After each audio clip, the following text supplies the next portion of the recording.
जीवन घटनाओं का चक्र है। यदि बुरी घटनाओं के चक्र में आप फंसे हैं तो उससे निकलना बहुत मुश्किल होता है। यदि आपकी तोंद निकल गई है तो उसे अंदर करना उतना ही मुश्किल है जितना कि किसी संकट से बाहर निकलना। यदि आपको किसी भी प्रकार का रोग है, शोक है, धन का अभाव है या किसी भी प्रकार के संकट से आप घिरे हुए हैं तो हम आपको बताएंगे ऐसे 9 तरीके जिन पर अमल करके आप सुखमय जीवन बना सकते हैं। पहला तरीका, अच्छे वाक्यों की संख्या बढ़ाओ। आपके दिमाग में चाहे बुरे विचार आते हो, उसकी फिक्र करने की जरूरत नहीं। आप बस एक काम करें, वही ये कि सुबह उठते ही आप एक अच्छा विचार सोचें या एक अच्छा वाक्य खुद से बोलने के लिए तैयार रखें। जैसे कि आज मैं बहुत खुश हूं, आज मेरी मनोकामना पूर्ण होगी या मैं बहुत अच्छे विचारों वाला व्यक्ति हूं। आप कोई सा भी सुविचार सोच सकते हैं। प्रतिदिन यदि आप सुबह उठते ही खुद से कोई अच्छा कमिटमेंट करते हैं तो यह अभ्यास आपके जीवन को बदलने के लिए कुछ दिनों बाद सक्रिय होने लगेगा। आपका मस्तिष्क ही आपका भविष्य निर्माण करता है। खुद को अच्छे वाक्यों से प्रेरित करते रहें। नकारात्मक सोच एवं विचारों से बचने के लिए जरूरी है कि स्वयं को मोटिवेट करते रहें। स्वयं को मोटिवेट करने के लिए महापुरुषों के कथनों को पढ़ें, सक्सेसफुल लोगों की जीवनी, प्रेरणादायक कहानियां, पर्सनल डेवलपमेंट आर्टिकल पढ़ें। दूसरा तरीका, अंतिम विचार पर ध्यान दें। रात में आप जब सोने जाते हैं तो जो भी विचार या भाव लेकर सोते हैं, वही विचार या भाव उठते समय का पहला विचार या भाव बन जाता है और इस तरह दिन भर वही दिमाग में रहता है। तीसरा तरीका, नई आदतें बनाएं। अच्छी आदतों से अच्छा होता है और बुरी आदतों से बुरा। यदि आप में किसी भी प्रकार का नशा करने, गाली बकने, क्रोध करने, ईर्ष्या करने, अनावश्यक भोजन करने, किसी का अपमान करने या व्यंग्य करने या अन्य किसी भी प्रकार की गंदी आदतें हैं तो फिर आपका वर्तमान और भविष्य भी वैसा ही होगा। बुरी आदतें डालना नहीं पड़ती, वे संगत से स्वतः ही निर्मित हो जाती हैं। आप अपनी बुरी आदतों को छोड़ने की चिंता करने के बजाय अच्छी आदतें डालना शुरू करें। जीवन में उन सभी आदतों को शामिल करें जिनसे अच्छा होता हो, जैसे सुबह जल्दी उठना, किसी असहाय की सहायता करना, प्रतिदिन नहीं जा सकते तो प्रति गुरुवार को मंदिर जाना, माता पिता के प्रतिदिन पैर छूना, अच्छे प्रवचन सुनना, लोगों से विनम्रता से बात करना आदि।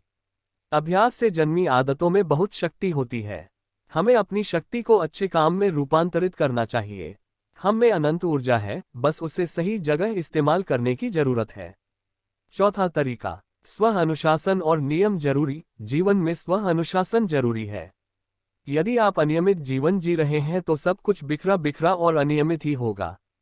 सुबह उठने का कोई नियम नहीं, रात को सोने का नियम नहीं, भोजन करने का कोई नियम नहीं और न ही अन्य कोई कार्य करने का नियम। इसके अलावा आप सड़क पर वाहन चलाते हैं तो यातायात नियमों का भी पालन नहीं करते। आप सड़क पर कचरा फेंककर चल देते हैं। न आपकी परिवार के प्रति कोई जिम्मेदारी है, न समाज और देश के प्रति। ऐसी छोटी छोटी बहुत सी बातें हैं जिनका पालन नहीं करने से परिवार, समाज और आपके मन में असंतोष की भावना पनपती है।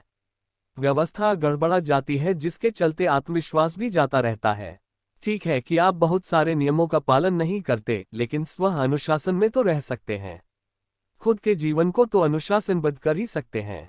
समय पर उठना, समय पर ऑफिस पहुंचना, घर का ही भोजन करना और समय पर सो जाना, ये भी तो अनुशासन का ही हिस्सा है। अनुशासन होगा तो बहुत से संकटों से आप दूर रहेंगे। पांचवा तरीका, शुद्ध और उत्तम आहार जरूरी। शारीरिक और मानसिक स्वास्थ्य के लिए बहुत जरूरी है आपके शरीर के हिसाब से उत्तम और रुचिकर आहार। हमेशा अलग अलग तरह का आहार ग्रहण करते रहें, क्योंकि कोई भी आहार संपूर्ण नहीं होता। छठा तरीका, जोखिम लेने से पीछे न हटें। जीवन में कई ऐसे अवसर आते हैं जबकि हमें जोखिम उठाना पड़ती है, तभी हम आगे बढ़ सकते हैं। रोजमर्रा के जीवन की बोरियत से बचने और अधिक धन या सफलता प्राप्त करने के लिए जोखिम तो उठाना ही होगा। याद कीजिए वो अंतिम समय जब आपने कुछ कठिन करने का निर्णय लिया था। आज आप जहां हैं वह इसलिए है क्योंकि आपने उस वक्त जोखिम उठाया था। अब इससे आगे जाना है तो आगे बढ़ने के बारे में सोचें।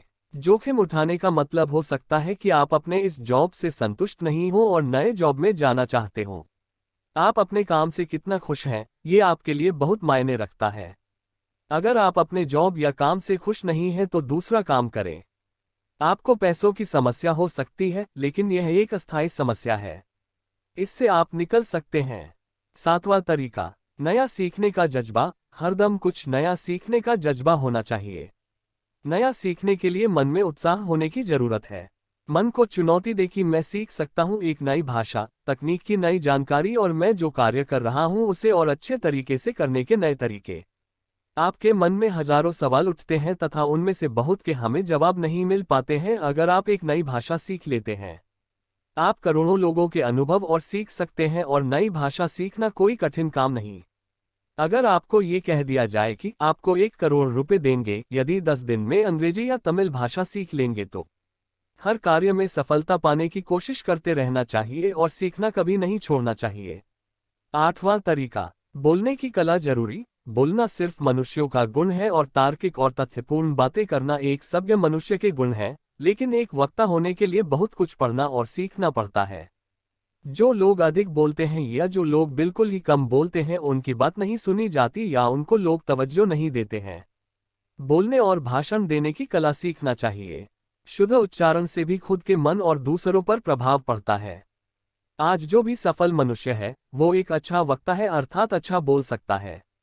आपको चाहे कुछ भी नहीं आ रहा हो, लेकिन अच्छा बोलना आता है तो आप एक अनुभवी आदमी से भी ज्यादा कर सकते हैं, क्योंकि लोग सर्वप्रथम किसी व्यक्ति के बोलने से ही प्रभावित होते हैं। साक्षात्कार में अच्छा बोलने वाले ही नौकरी ले उड़ते हैं और किसी महफिल में बेझिझक बोलने वाले ही अपनी पहचान कायम कर पाते हैं।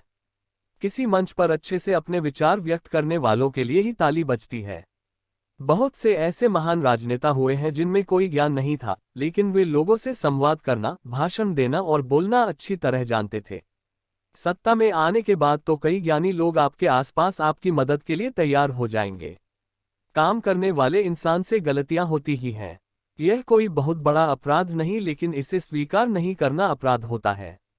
अपने आप को दंड देने की कोई जरूरत नहीं है, बल्कि अपनी गलती मानकर हम सब कुछ भुलाकर एक अच्छी शुरुआत कर सकते हैं, क्योंकि गलती सफलता की ही एक सीढ़ी है जिसे पार किए बिना आप सफलता तक नहीं पहुंच सकते। इसी तरह यदि आपके किसी मित्र, सहयोगी, परिवार के सदस्य या रिश्तेदार से कोई गलती हो जाती है तो उसे भी स्वीकार करके उसको माफ करना जरूरी है। किसी के कारण अगर आपके दिल को ठेस पहुंची है तो इसे स्वीकार करें और खुद एवं दूसरे को इससे कोई नुकसान नहीं पहुंचाए, बल्कि इस परिस्थिति से समझौता करें। लोगों से गलतियां होती हैं तथा अपना समझकर उसे स्वीकार करें। इससे आपसी विश्वास और प्रेम बढ़ेगा। 9वां तरीका, खुद से पूछें ये कुछ सवाल। तारांकन, आप खुद के बारे में सोच बदल सकते हैं। खुद के बारे में नकारात्मक विचार त्याग सकते हैं। आप हर तरह का काम कर सकते हैं। सफल होने के लिए आपको किसी भी प्रकार की सुविधाओं की जरूरत नहीं, बस आत्मविश्वास और उत्साह चाहिए। धन्यवाद।